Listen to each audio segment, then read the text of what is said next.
Soy José Manuel Villarreal Sánchez y les voy a hablar de lo que es un DTD en un XML.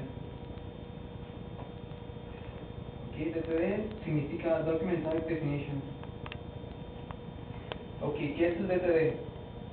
Document Type Definition, definido ligeramente diferente dentro de las especificaciones de XML y SGML, que es el lenguaje de donde XML se deriva. Uno de los diferentes SGML y XML lenguajes de esquema es también el término usado para describir un documento que es escrito en lenguaje DTD. Un DTD es principalmente utilizado para la expresión de un esquema vía un grupo de declaraciones que conforman particularmente la sintaxis que describe una clase o un tipo de documento SGML y XML, en donde se describe, en donde los términos de la restricción es la estructura de estos documentos. ¿De dónde surge DTD? DTD es nativo de las especificaciones de SGML y de XML, y desde que se introdujo otras especificaciones del lenguaje de esquema como XML esquema y RelaxNG han sido lanzados con funcionalidades adicionales. Un DTD especifica, en efecto, la sintaxis de una aplicación de SGML y XML, como los lenguajes derivados HTML y XHTML. Esta sintaxis es solamente una forma menos general de la sintaxis SGML y XML. En un DTD, la estructura de una clase de documento se describe con un elemento y una declaración atributo lista.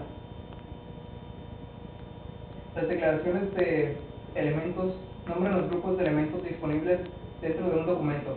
Las declaraciones atributo lista nombran el grupo de atributos disponibles de cada elemento declarado, incluyendo el tipo de cada valor atributo, sino un explícito grupo de valores válidos. Asociando DTDs con documentos. Un DTD está asociado con un documento de XML vía Document Type Declaration, el cual es una etiqueta que aparece cerca del comienzo de un documento XML. La declaración establece que el documento es una instancia del tipo definido de referencia DTD. Las declaraciones en un DTD están subdivididos en subgrupo interno y subgrupo externo. Las declaraciones en el subgrupo interno están situadas en la declaración del tipo de documento. En el documento en sí, las declaraciones en el subgrupo externo están localizadas en un archivo de texto separado. El subgrupo externo puede hacer referencia a un identificador público y o un sistema identificador. Vamos a ver unos ejemplos de lo que es el esquema DTD dentro de un documento XML. Este es un ejemplo de declaración de tipo documento contenido ambos, público y un sistema identificador, que sería la parte del código que va al principio de cada documento XML o también en HTML. Este es un ejemplo de declaración de tipo documento que encapsula un subgrupo interno que consiste en una identidad de declaraciones, que sería el código siguiente. Estos serían ejemplos de DTDs en un documento de HTML.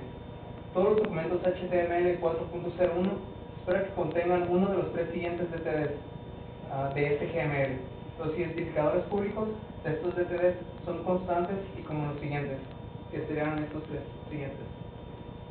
Los sistemas identificadores de estos DTDs, si se presentan en la declaración de tipo documento, serán referencias URL. Los sistemas identificadores pueden variar, pero se espera que señalen un grupo de declaraciones específicas en una locación. Por último sería un ejemplo de XML de XML DTD. El ejemplo de un archivo XML, el cual usa y conforma las indicaciones DTD. Este asume el DTD es identificable por una referencia URI. Por ejemplo, sería ejemplo.dtd y llevaría al siguiente código que especifica diferentes elementos dentro del documento. Por mi parte sería todo. Entonces, todo se queda XML.